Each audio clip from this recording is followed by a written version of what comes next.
A congressional ethics report said that George Santos used campaign donations on Botox, Sephora, and OnlyFans. Santos is saying that he will not run for re-election, but keep in mind that everything he's ever said has been a lie, so grain of salt there. George, I can truly say that purely as a maker of comedy, we will miss you. Farewell, George Santos. We hardly knew you, because you refused to tell us your real name. This week, Congress worked together in the spirit of goodwill and harmony. I'm just kidding. They got all UFC about it.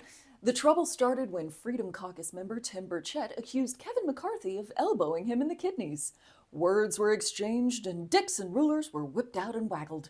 While Burchett says he's moved on, Matt Gaetz has filed an ethics complaint against his arch-nemesis McCarthy without a hint of irony. Then Markwayne, and yes, for some reason that is all one word, Mullin, offered to fight the head of the Teamsters in a committee meeting and had to be calmed down by 82-year-old Bernie Sanders. We can finish it here. Okay, that's fine. Perfect. You want to do it now? I'd love to do it right now. Well, stand your butt up then. You stand your butt up. Oh, hold on. Big No, guy. no, stop it. Is that your All right. solution, every Hold it. No, sit down. Sit down. Okay. You know, you're a United States Senator. Oh, come on, Bernie, let the boys have a little fun. I'm just kidding. Markwayne has already calmed down and learned his lesson, and he's ready to move on. But we need to move from an almost And by the fight. way, I'm not afraid of biting. I will bite. Biting? I'll bite 100%.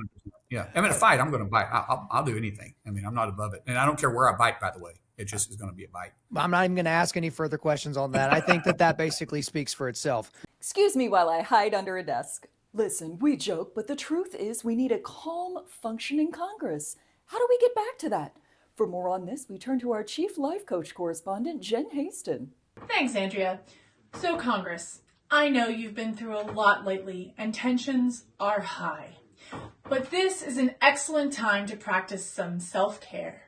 So I want you all to go out and get the biggest joint that you can find. Wait, Jen, I'm sorry. Are you suggesting that everyone in Congress should smoke some weed? Exactly.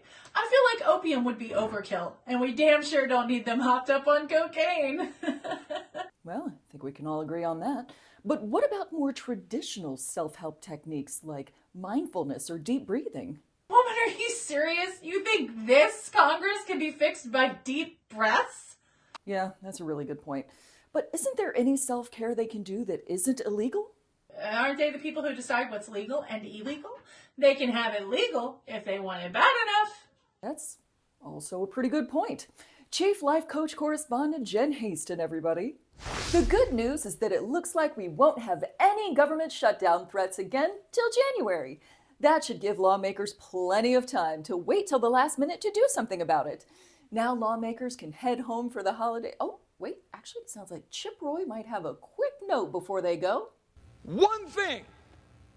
I want my Republican colleagues to give me one thing, one, that I can go campaign on and say we did. One. Anybody sitting in the complex, if you want to come down to the floor and come explain to me one material, meaningful, significant thing the Republican majority has done besides, well, I guess it's not as bad as the Democrats. Okay, well, I was gonna offer to make a campaign ad for the DNC, but I see that's been taken care of, so never mind. Let's turn now to the 2024 presidential election. Republican Senator Tim Scott has suspended his campaign, presumably because not running in any measurable way has worked pretty well for Donald Trump so far, and Scott thought he'd give that a try. A new poll shows that Nikki Haley has surged to second place and that Ron DeSantis is now fourth, coming in behind Chris Christie. Wow, I guess we all underestimated how badly the electorate wants a president with functional facial expressions. Speaking of people with weird facial expressions, Donald Trump's Truth Social isn't doing so well.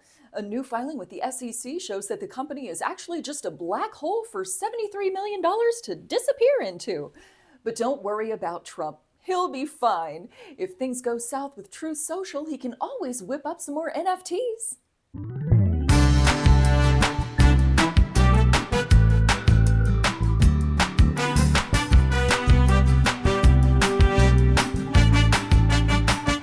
The Supreme Court has adopted a code of ethics. Moving forward, if a billionaire wants to buy them something expensive, they have to whisper that into the Supreme Court's jar of secrets. Though we've had a chaotic week in the US, it's nothing compared to what's going on in the UK. Here with more is our chief British correspondent, Matt Johnston.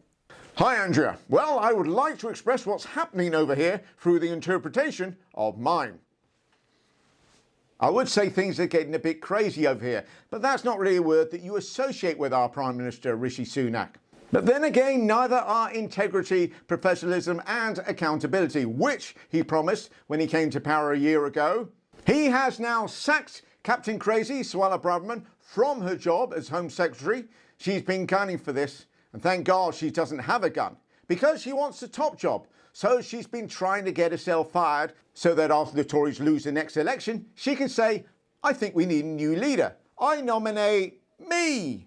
But of course, the big news is David Cameron coming back to number 10 a mere 7.5 years after flouncing off one day after the Brexit referendum. Cameron is famous for three things: implementing some of the most crippling austerity measures seen since Oliver Twist, implementing the Brexit referendum and completely messing it up, and fucking a dead pig's head. And with a CV like that, you can see why he's so popular with the Conservative Party.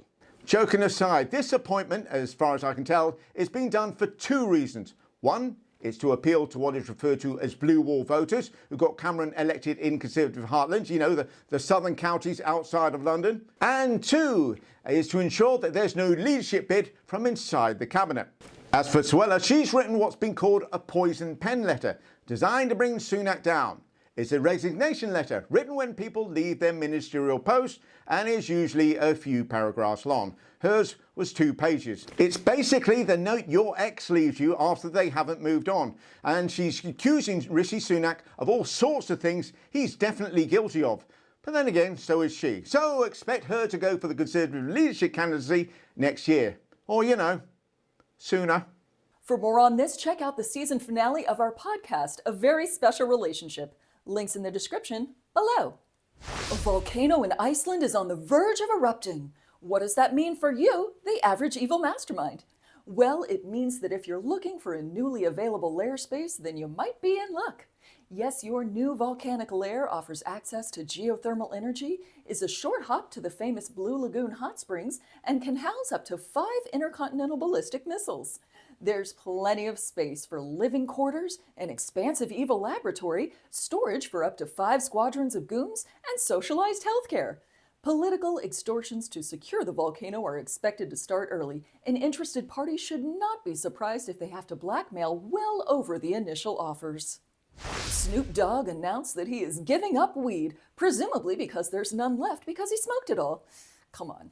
Snoop Dogg quitting weed? That's like George Santos giving up increasingly specific lies, Elon Musk giving up racism, Lauren Boebert giving up handjobs during family-friendly stage performances, or me not murdering hitchhikers anymore. It's all just unthinkable.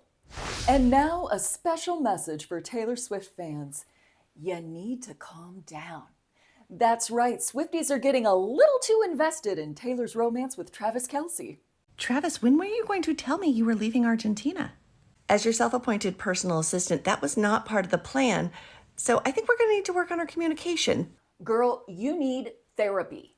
Listen, Swifties, Taylor is fine, okay? But there is absolutely nothing about her that should elicit this level of insanity. She is a standard white girl. She is Zooey Deschanel, Pop Edition. She is a human ukulele. Don't get me wrong here, I will absolutely still listen to Enchanted after a few gin and tonics and think about the first time I learned that crushes sometimes don't like you back. I would have absolutely left our song lyrics as an away message on AIM.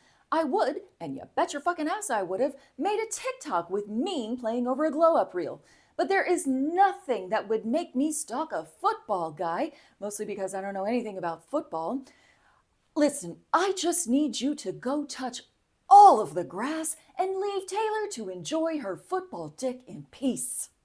Patrick Mahomes says that he wears the same pair of lucky underwear for every game. I only wear them for game day though, so they're not too worn down. They're not like these nasty. I clean them. You wash them. I mean, if we're on a hot streak, I can't wash them. You know, like I gotta just keep it rolling. It's all part of the Chiefs' defensive strategy to make the other team barf from the stench of old ball sweat. It seems the nation's process servers are having a hard time finding the world's richest embarrassment. Elon, it seems, has been getting his steps in by avoiding being served papers by his baby mama Grimes. Maybe he's just parenting one of his other 11 children that don't like him. Or maybe he's currently orbiting Earth in a secret space station. Wherever he is, he's probably being racist. 2 daycare workers were charged with running a toddler fight ring. They said they got the idea from watching C-SPAN. No, sit down. Sit down. Okay, you're a United States Senator. A plane had to turn around after a horse escaped on board, and I want this pilot to be our next president. Yes, sir. We are a cargo plane. We have live animal horse on board the airplane, and the horse managed to escape his stall. We don't have a problem as of flying-wise, but we need to return back to New York. We cannot get the horse back secure. Listen to how calm, cool, and collected this guy is. If I was on a plane with a rogue horse running around, I would not be calm. Could we have him take a crack at Mideast diplomacy? Finally, the juggernaut launched in 1940 connects with the sloppy boys sexy from 2002. The McDonald's and Crocs collab is real, and it's here. You ever wanted to wiggle your toes around inside a massive purple monster? Do you finally want to bring the Grimace, the giant purple man, to your giant purple Crocs? Well, now you finally can. Enjoy looking at these shoes. You're either going to have nightmares or a weird new fetish after this. Okay, but for real, the hamburger ones are kind of fire, so I bought 3 pairs.